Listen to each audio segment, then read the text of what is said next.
사순절 넷째 주일을 맞이해서 우리는 예수님의 마지막 한 주간을 이제 월, 화, 수, 목 이렇게 네 번째 목요일 저녁에 있었던 그 일들을 함께 오늘은 나누어 보게 됩니다. 월요일 첫째 날에는 우리 사순절 첫 주에는 성전을 깨끗이 하는 일이 있으셨고요. 화요일에는 이제 말씀을 전하시는 예루살렘 성전 설교와 또 성전을 바라보시면서 반대편 골짜기 지나서 언덕 감람나무가 많은 감람산에서의 감람산 설교 그 말씀을 주로 전하시던 화요일, 그리고 지난주에 살펴본 수요일은 이제 마지막 십자가를 향한 길에 잠시 쉬시면서 이제 한 여인의 향유 옥합을 깨트린 헌신과 장례를 미리 예비하시는 그러한 수요일의 시간들, 그리고 이제 검은 음모가 진행이 되는 그러한 어둠의 수요일을 보내고, 이제 목요일이 되면 예수님이 금요일에 체포되시고 재판받고 십자가에 달리시는 그 금요일과 사실은 하나의 시간으로 이어집니다.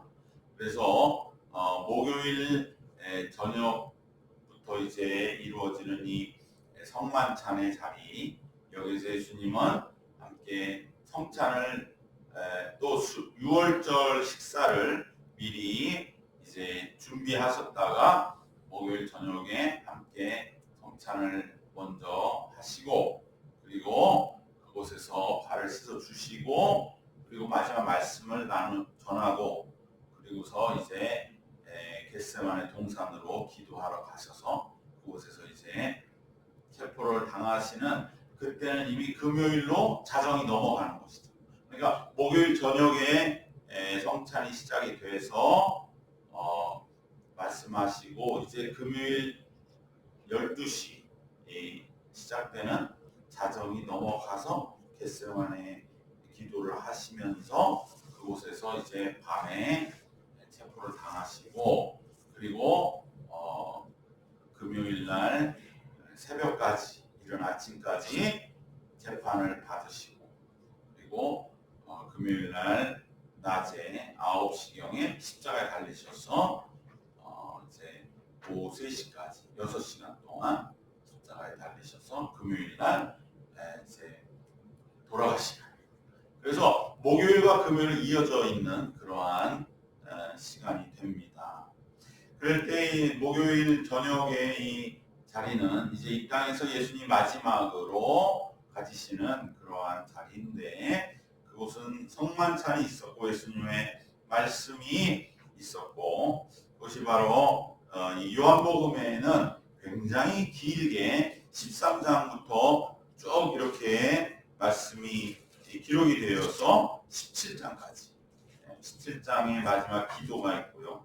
그래서 5개의 장이 될 정도의 분량이 바로 그 목요일 저녁에 체포되시기 전까지에 있었던 그러한 자리였고, 기록이고, 그곳에서 이제 생만찬이 있었고, 그곳에 이뤘던 세족식, 발을 씻어주신 이 말씀은 오직 요한복음에만 기록이 되어 있습니다. 마태, 마가, 누가에는 성만찬만 되어 있습니다. 왜 그럴까요? 이것은 그만큼 이 발을 씻어 주신다는 일이 단순한 게 아니라는 말이죠.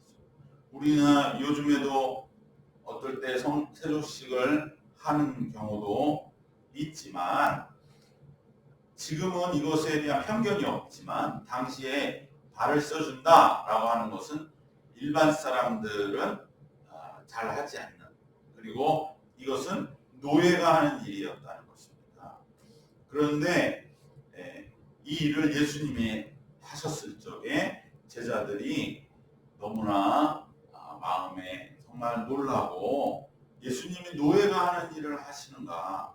물론 노예가 없을 경우에도 그들이 서로 발을 씻어줄 필요가 있는 그러한 어떠한 우리가 식사를 좀 거하게 먹읍시다 할 적에 그러한 자리가 있을 적에는 손만 씻는 것이 아니라 발도 씻게 되는데 그때에 노예가 마침 없다고 한다면 서로 발을 씻어주는데 그때는 지위가 낮은 사람이 먼저 발을 씻어주고 그리고 그 다음에 높은 사람이 낮은 사람을 씻어줄 수는 있지만 그러나 대부분 이 발을 씻어준다는 굉장히 예외적인 일일 뿐더러 노예들이 하는 일이었다는 것입니다.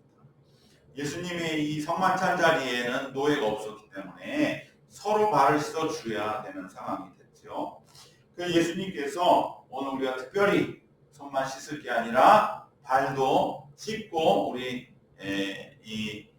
식사를 합시다. 이렇게 예수님이 말씀하셨을 것입니다. 그런데 그 말을 들은 제자들은 아무도 움직이지 않는 것이죠. 서로 그냥 쭈뼛쭈뼛하고 딴전을 피우고 눈치만 보고 그랬던 것입니다. 왜 그랬을까요? 그것은 내가 먼저 발을 씻어주기 시작하면 그 12명의 제자 또 그 제자 옆에 있는 많은 제자들 중에 내 자리, 내 위치가 벌써 이제 매겨지는 것이죠. 내가 만약에 베드로의 발을 씻어줬다. 그럼 나는 최소한 베드로 밑에 있는 사람이라는 거죠. 내 야고보의 발을 씻고 요한의 발을 씻어주면 그 사람 밑에 내가 있다. 그러니까 인정하는 것이기 때문에 제자들은 지금 왕이 되려 예루살렘 오신 예수님을 호위해서 온 사람들이기 때문에 저마다의 권력욕에 불타고 내가 누구보다도 예수님 옆에 있는 자라고 하는 경쟁심에 불타 있는 그러한 제자들은 내가 더 저보다 낮은 지위라는 것을 많은 사람들이 확인시켜 주고 싶지 않았던 것입니다. 그런데 그때에 예수님 발을 씻기시니 제자들이 얼마나 마음속에 그 속마음이 다 들켜버리고 그리고 민망하기 그지 없었을까. 그래서 제자들이 너무 부끄러운 나머지 어떻게 보면 마태, 마가, 누가에서 굳이 발을 씻어주신 것은 기록을 안 하는 것이 아닐까. 그리고 그 이후 마태, 마가, 누가 이후에 50년 내지 30년 이후에 나온 요한복음. 그래서 예수님 사후 70년, 80년 두 세대가 지난 즉 할아버지가 손자 때 지난 그 시대에 나온 요한복음에는 그 순간에 중요했던 것은 성찬만이 아니라 오히려 더 크게 우리가 예수님 우리에게 주시렸던 마지막 메시지는 발을 씻어주신 그 일이었다고 기록함으로 요한복음에만 등장하고 있는지도 모를 것입니다. 예수님이 가장 먼저 제자들의 발을 씻기십니다. 예수님의 눈에는 제자들의 그 모습이 어떻게 보였겠습니까? 바로 내일 모레 예수님 돌아가시지 않습니까? 죽으시는 예수님의 눈에는 서로 그것을 까맣게 모르고 높아지려는 제자들의 모습은 너무나 불쌍해 보여요. 생각해 보십시오. 내일 모레 이제 바로 내일 모레도 아니고 내일이나 마찬가지지. 목요일 저녁에서 금요일날 아침에 돌아가시는 몇 시간 이후에 돌아간 예수님 볼 때는 서로 발도 씻겨주지 못하고 있는 그 제자들의 모습은 너무나 불쌍해 보이는 것입니다. 이것이 바로 우리가 하나님 나라의 시각을 갖고 사는 우리들이 세상을 볼 때 바라보는 그 불쌍한 모습들. 하나님의 뜻에 맞지 않고 위배되는 일들을 서로 조금이라도 더 뭔가 남들보다 나 보이려고 하는 그 모습들을 볼 적에 우리의 삶이 모양이 저런 것인가 그것을 바라보는 그 불쌍한 마음 이것이 바로 종말론적인 마음이요 심령인 것입니다. 바로 예수님이 그때 가르쳐 주신 그 마음은 이러한 종말론적인 심성이 있으면 그러면 너희들 지금 그렇게 목숨처럼 생각 내가 너보다는 높아 내가 너보다는 더 높은 자리에 예수님 옆에 간다고 하는 그 마음은 아무것도 아닌 것이다. 우리가 인생에 가장 중요하게 여기는 값어치는 사실은 하나님 앞에서의 그 이제 최후의 심판의 눈으로 보면 아무것도 아니다 라고 하는 것을 우리에게 깨우쳐 주시는 것, 그것이 바로 이러한 종말론적인 심성입니다. 이것을 우리가 회복할 때 우리는 참된 진리와 복을 누리는 삶을 살 수 있습니다. 너희가 이것을 알고 행하면 복이 있으리라. 이것을 모르기 때문에 그저 세상의 것에 그 조금이라도 더 서로 이기려 하는 그 모습 속에서 서로의 지위와 체면, 그것을 놓고 수많은 그러한 진정한 복을 누리지 못하는 그 모습을 예수님은 우리에게 가르쳐 주시는 것입니다. 우리는 이 땅을 살면서 그래도 내가 어떠한 지위와 체면과 그러한 것이 나를 지탱할 것이다 라고 생각하는 그 삶의 틀을 벗어나는 것을 참으로 번거로워하기도 하고 두려워하는 마음을 떨치지를 못하는 것입니다. 내가 낮은 지위를 자처하며 그 길을 걸어갈 때 오는 그 마음의 어떤 부담감과 마음의 상처, 내가 더 섬겼을 때 저가 나를 업수히 여긴다고 하는 그로 인해 오는 마음의 상처와 마음의 그로 인한 내 부담감, 그리고 그로 인해서 내가 스트레스 받는 그러한 것들에 대해서 우리 두려워하고 번거로워합니다. 그러면서 우리들도 점점 굳어져가는 그러한 모습으로 세상과 다를 바 없이 사라지는 그러한 모습들을 예수님은 우리에게 분명하게 깨우쳐주고 계신 것입니다.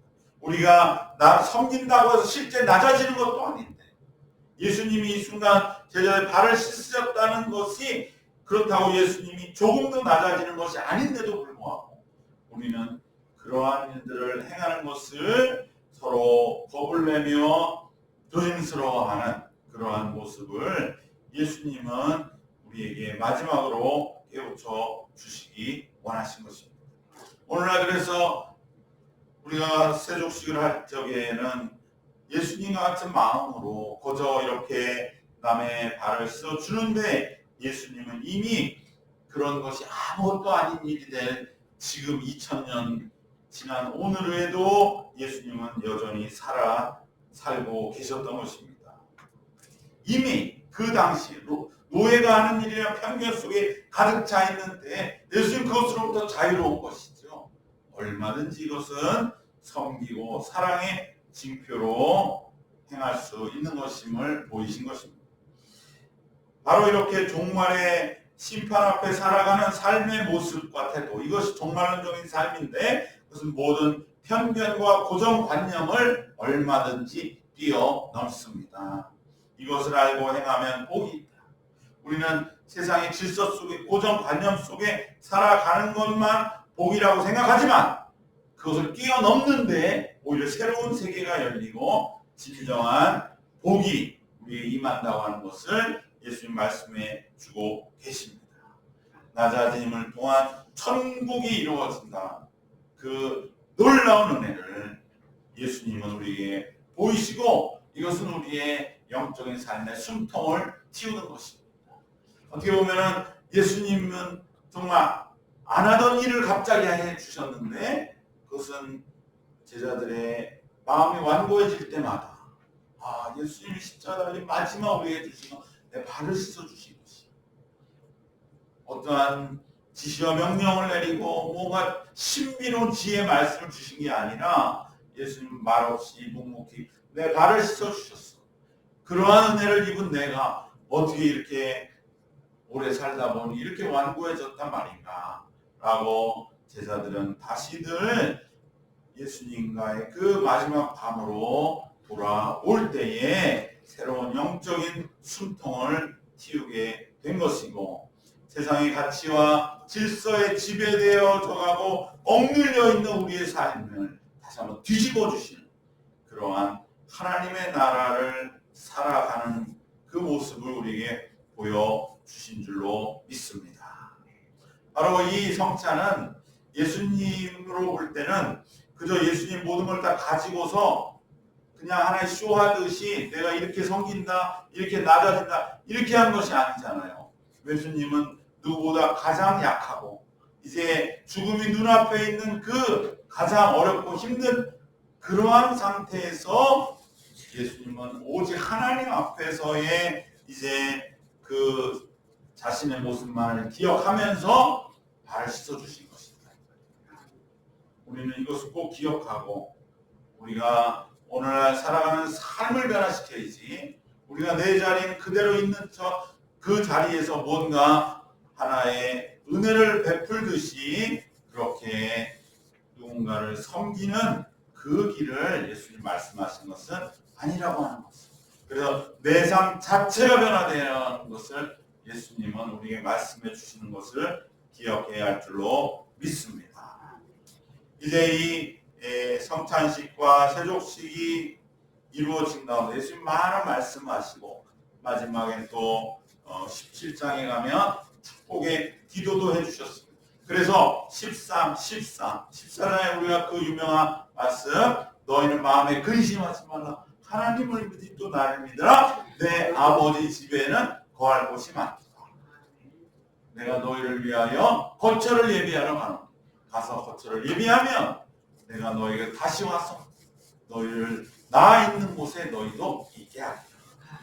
내가 길이요 진리요 생명이니 나를 믿는 자는 멸망치 않고 천국에 이르는 그 말씀을 주시고, 그리고 15장에서는 그 유명한 나는 포도나무에 너희는 가지다.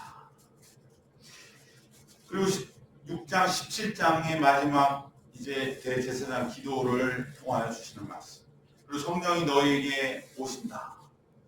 그 모든 말씀들 속의 공통 주제는 무엇이냐? 바로 제자들에 대한 사랑과 염려인 것입니다.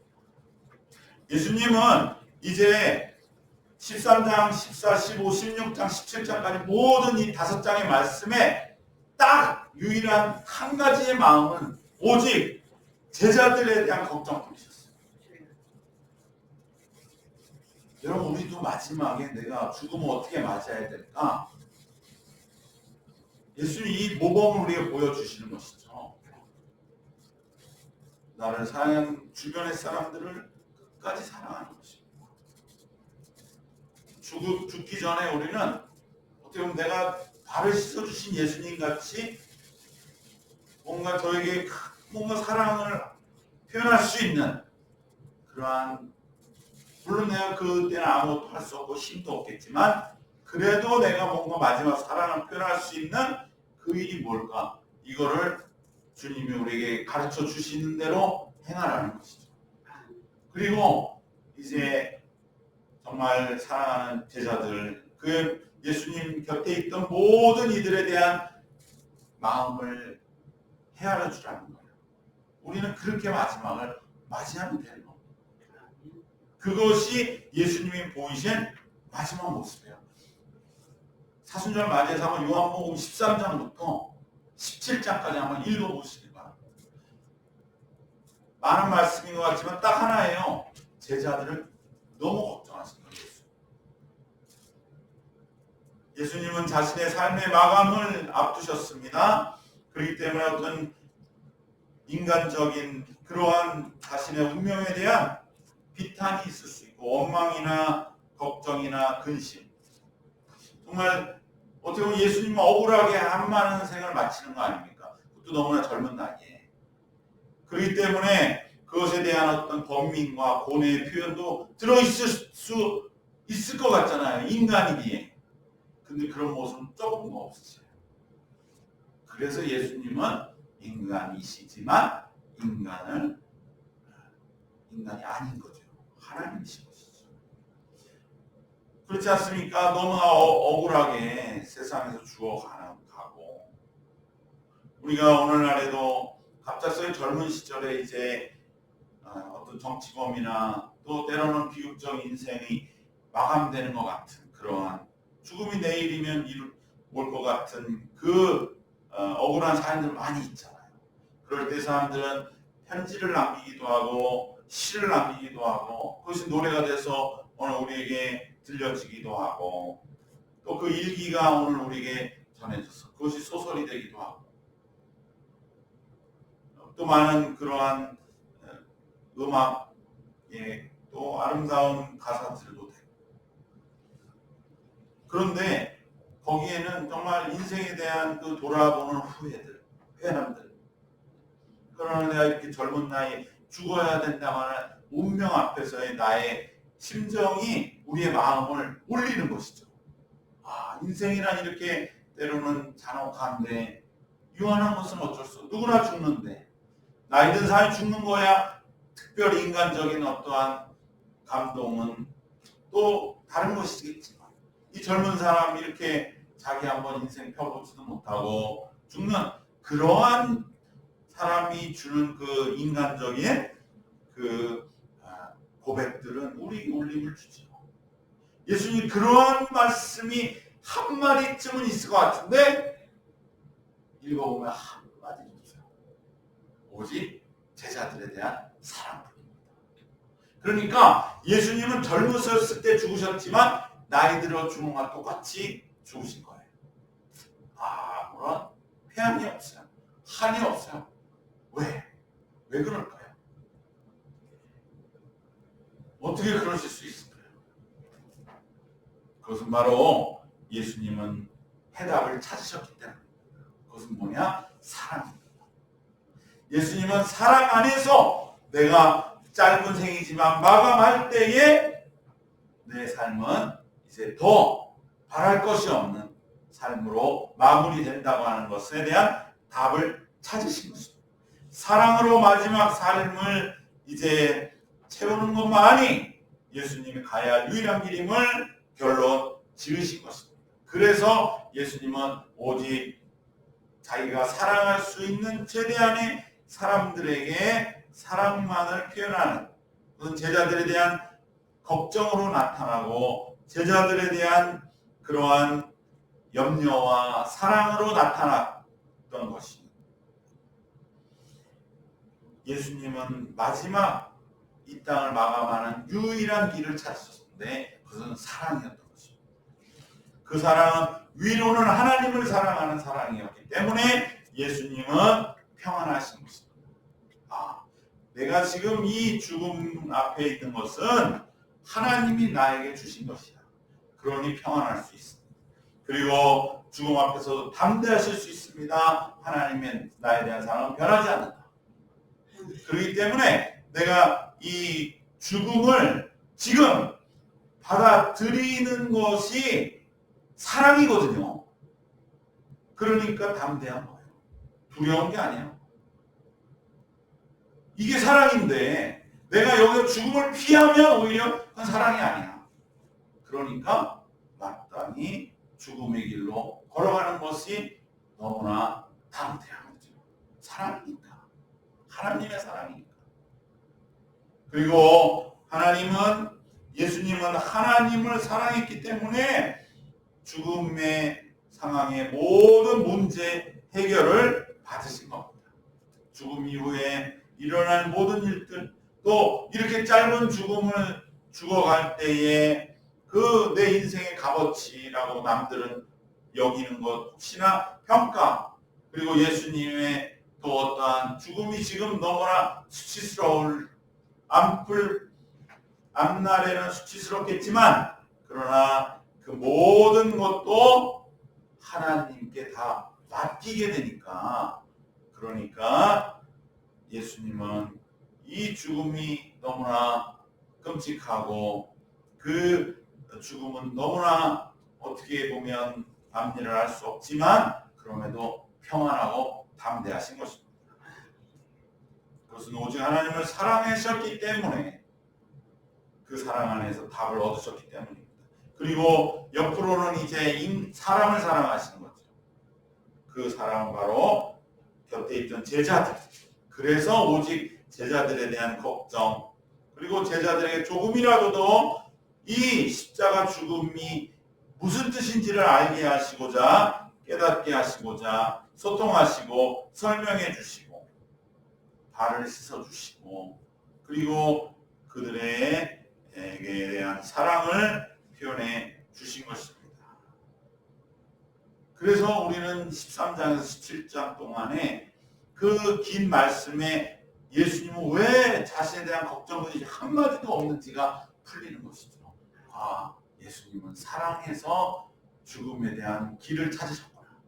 하나님에 대한 사랑, 그것은 예수님이 내면적으로 모든 문제 해결을 받은 것이고요. 옆으로 사람에 대한 사랑, 인간에 대한 사랑, 그것은 제자들에 대한 걱정 근심으로 그래서 가득 차 계신 것이구나. 우리는 우리의 죽음도 마찬가지예요. 하나님 안에서 모든 문제 해결을 받고 우리가 다만 이 땅에 보이는 마지막 모습은 우리의 사랑하는 사람들을 위해서 끝까지 서로 그 마음을 위로하고 격려하는 그것뿐이라고 하는 것이 우리의 마지막의 모습이 되기를 예수님 우리에게 보여주신 줄로 믿습니다. 그리고 마지막으로 또 하나 예수님이 남기신 메시지의 내용의 중요한 것은 미래에 관한 것입니다. 여기 남아있는 제자들, 그들의 미래는 영광스럽고 환할 것이다. 왜냐하면 지금 제자들의 마음은 점점 어두워져만 가고 자기들의 생각과 맞지 않는 일이 자꾸 일어날 것 같은 그 불안감. 우리가 이렇게 예루살렘에 힘있게 와서 성전도 한번 뒤집어 엎었는데 예수님은 그 상황을 더 밀고 나갈 그러한 모습이 아니시고 왠지 모르게 전혀 다른 길을 가실 것 같고 또 어떻게 보면 정말로 죽으실지도 모른다는 그 불안감, 그 두려움. 생각해 보십시오. 참으로 어떻게 보면 혁명과 같은 일을 일으켰는데 절대적인 그런 지도자가 사라진다. 그럼 그 나머지 사람 다 어떻게 되겠습니까? 너무나 개인적으로도 불안하고 두렵고 우린 다 이제 죽었다 이렇게 여길 수밖에 없는 그러한 마음이 제자들의 마음일 때 예수님은 제자들의 미래에 대해서 결코 그렇지 않다. 비록 예수님이 십자가에 죽으심으로 제자들은 너무나 놀라고 두려워지고 그래서 잠깐은 뭐가 뭔지 모르고 어두워지겠지만 그래서 당장은 감당할 수 없는 제자들에게는 삶의 광풍이 몰아치겠지만 그렇다고 너희들의 미래가 결코 어둡지 않다. 오히려 반대가 될 것이라고 예수님은 마지막에 끝까지 말씀해 주십니다. 나는 비록 떠나지만 성령님이 오신다. 성령이 오셔서 이제 너희들을 예수님이 살아생전 제자들을 인도하신 것처럼 앞에서 명백하게 이끌어 가실 것이고 그리고 이 모든 일에 대하여 알려주셔서 제자들을 깨닫게 하실 것이라고 말씀하십니다. 그렇기 때문에 제자들의 미래는 밝고 영광스러울 것이고 희망이 넘칠 것이다. 그리고 너희들은 최후 승리하게 될 것이다. 라고 하는 것을 예수님은 끊임없이 말씀해 주신 것이 예수님의 마지막 메시지이십니다. 다만 그 광풍이 지나가기까지 포도나무 대신 예수님에게 붙어있기만 해라. 마음속에 언제나 그래 예수 주신 희망을 버리지 말고 내가 예수님께 붙어있는가 심정적으로 영적으로 항상 그것만을 위해서 붙들고 있으면 이 모든 어둠이 사라진 후에 모든 것은 바뀌고 환한 소망의 미래가 열릴 것임을 예수님은 말씀해 주셨습니다. 이것은 우리가 이제 예수님의 십자가 부활을 향해 나아가면서 가져야 할 우리의 마음이기도 하면서 우리가 또한 이 세상에서 남길 그러한 삶의 모습의 본이기도 하다는 것을 기억하시기를 바랍니다. 우리들도 진정 언제나 하나님 앞에서 내가 살아간다고 하는 정말로 이 삶의 모습을 통해서 내게 오래 굳어진 삶의 편견과 삶의 고정관념을 깨뜨리고 새로운 사랑의 실천으로 영적인 숨통을 불어넣으시기를 바랍니다. 우리들도 언제나 사랑 안에서 답을 찾아서 매일의 삶이 내 마지막 날이 된다 할지라도 사랑으로 하나님 앞에 문제 해결받고 이웃을 사랑함으로 사랑을 늘 실천하고 이웃에 대해 염려, 근심, 걱정으로 함께 나누어 갈때 우리의 미래는 지금의 모든 어려움들을 이기고 반드시 영광되게 하나님의 빛난다고 하는 예수님의 말씀 속에서 이루어져감을 믿으시기를, 이제 사순절을 한 주간 남겨놓고 우리가 십자가에 나간 우리 모두에게 예수님의 이 마지막 말씀이 등불이 되시기를 주님의 이름으로 축원합니다. 기도하겠습니다. 하나님 감사합니다.